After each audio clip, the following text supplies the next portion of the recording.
Bonjour à tous et bienvenue dans ce nouvel épisode de la Bold Academy. Aujourd'hui, on va t'expliquer comment créer la meilleure startup possible pour être immédiatement crédible auprès des différents interlocuteurs que tu pourras rencontrer dans l'écosystème et surtout anticiper tes futurs besoins et donc gagner un maximum de temps. L'objectif de cette vidéo, c'est de te donner les clés pour que ton projet soit carré dès le jour 1. L'idée globale, c'est que plus tu vas anticiper les problématiques en structurant ton projet, moins tu vas transpirer et faire transpirer tes avocats par la suite. Le point, c'est qu'en te posant les bonnes questions au moment de la création de ta boîte, tu vas éviter tout un tas de pièges dans lesquels beaucoup d'entrepreneurs peuvent tomber en structurant leur premier projet. Mais ça, on va en parler dans la suite de la vidéo. Dans le cadre de cette vidéo, on va parler uniquement de la société par action simplifiée, qui est la forme sociale quasi exclusivement utilisée dans l'écosystème. Autre info importante, si en regardant cette vidéo, tu t'aperçois que tu as commis une ou plusieurs erreurs dans la structuration de ton projet, respire. La plupart des points dont on va parler sont régularisables, même après que tu aies créé ta boîte. Let's go!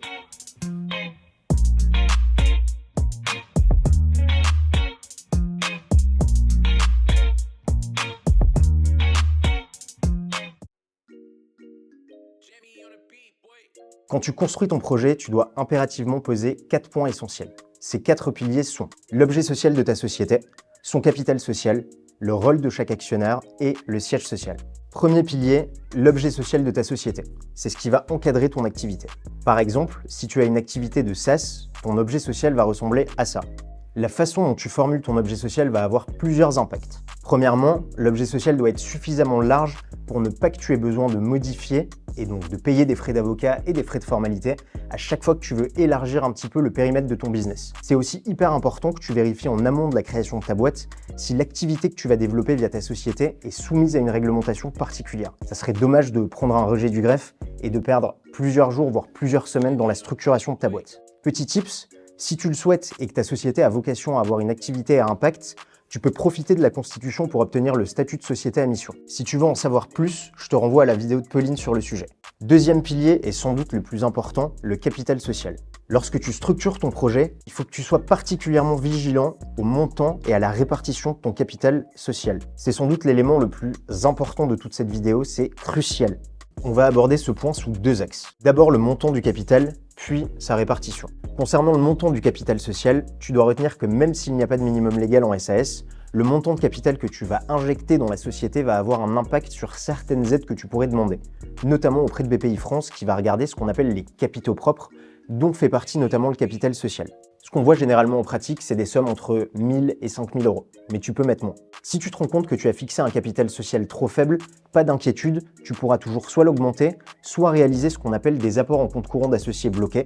En substance, c'est un prêt que tu vas consentir à la société. Concernant la répartition du capital, tu dois faire attention à plusieurs éléments au moment de la création de ta boîte, et plus généralement pendant toute la vie de ton projet. Le capital social, c'est le nerf de la guerre, c'est la chose la plus précieuse de la boîte, donc évite de le dilapider ou de faire entrer n'importe qui dans ton capital. Le premier élément, c'est qu'à la constitution et jusqu'à l'entrée d'investisseurs, seuls les associés opérationnels doivent avoir des actions, c'est-à-dire les associés qui travaillent de manière effective sur le projet. Tu l'as compris, évite de faire rentrer tes potes, tes parents ou ta grand-mère dans ton capital à la constitution, simplement parce qu'ils souhaitent soutenir ton projet ou injecter de l'argent dedans. Plus tu multiplies le nombre d'associés, surtout des associés passifs comme des friends and family, plus tu t'exposes à ce que tes futurs investisseurs te demandent de nettoyer ta table de capitalisation avant d'entrer. Pour plus de précision sur ce sujet, je te renvoie à la vidéo d'Elam sur la table de capitalisation. Tu dois répartir le capital social en fonction du rôle et de l'engagement de chaque associé opérationnel. Tu ne vas pas donner 40% du capital à quelqu'un qui travaille à mi-temps pour la société. De la même manière, si vous êtes 2 fondateurs, on te recommande d'éviter de répartir le capital social à 50-50 pour éviter toute situation de blocage qui pourrait faire capoter ton projet. Et je te le répète parce qu'on voit trop souvent des fondateurs qui dilapident trop vite leur capital et qui se retrouvent ensuite en difficulté pour lever des fonds. Donc protège ton capital, protège ton projet, garde le plus de capital possible le plus longtemps possible, et si jamais tu es déjà trop dilué, tu peux aller voir la vidéo de l'autre Hugo de notre team sur comment nettoyer ta table de capitalisation. Troisième pilier, le rôle des associés de la société. Une des erreurs qu'on retrouve le plus souvent chez nos fondateurs, c'est de croire que le seul fait d'avoir des actions te permet de bosser pour une boîte. Spoiler, c'est faux. Pour bosser de manière opérationnelle, il faut impérativement avoir un statut juridique adapté. Il en existe 3. Le mandat social, président ou directeur général, le contrat de prestation de service et le contrat de travail.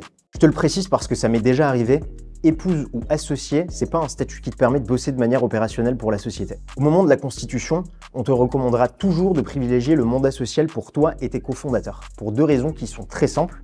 D'une part parce que c'est un statut souple et que ça va te permettre de continuer à percevoir tes indemnités Pôle emploi si tu y as droit. Et d'autre part parce que c'est un statut qui est rassurant à la fois pour tes futurs investisseurs et pour tes cofondateurs. On va pas se mentir, dans le cadre d'un conflit d'associés, ce sera plus simple de révoquer un fondateur mandataire social que de licencier un fondateur salarié. Faut pas oublier que c'est toujours l'intérêt du projet qui doit primer, même si on est bien d'accord que le projet n'est rien sans les fondateurs.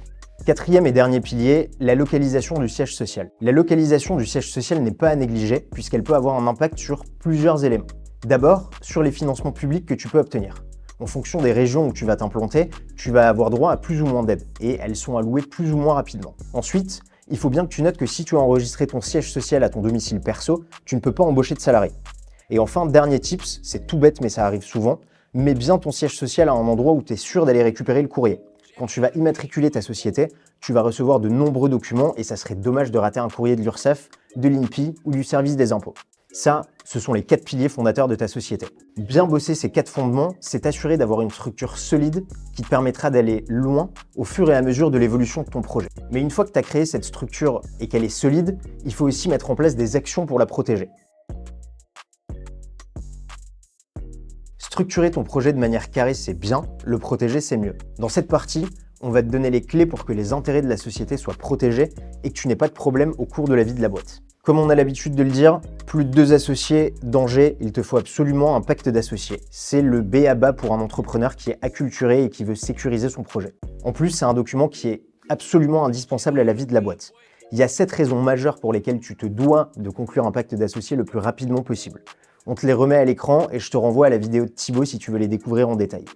Si je devais citer une seule de ces raisons, c'est que ce document va venir encadrer l'ensemble des désaccords qui pourraient naître entre les associés, et notamment via les clauses dites de leaver, qui sont en réalité des promesses de vente d'actions que se consentent mutuellement les fondateurs. En gros, si tu t'embrouilles avec ton cofondateur et que tu n'as pas de pacte, autant reprendre le projet à zéro quand tu peux le reprendre à zéro. En plus, si tu t'accultures aux clauses du pacte, tu vas devenir un meilleur entrepreneur et prendre connaissance très rapidement de tout un tas de mots complexes, souvent en anglais, et ça te permettra de pas, ou en tout cas de moins subir les négociations avec tes futurs investisseurs. En plus de conclure un pacte, tu dois aussi tout faire pour protéger les éventuels droits de propriété intellectuelle que tu vas être emmené à créer dans le cadre de l'activité de la société. En matière de propriété intellectuelle, une seule règle pratique: tout, et je dis bien tous les droits de pays utilisés par la société doivent être détenus par elle et pas par les fondateurs.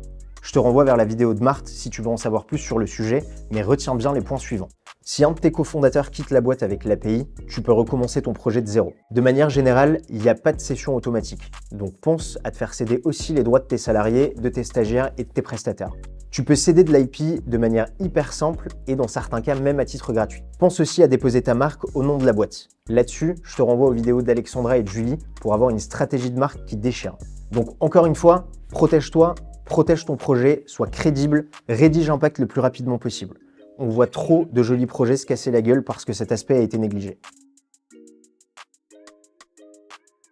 L'objet de cette vidéo, c'est pas forcément de lister tous les docs et tout le process de constitution.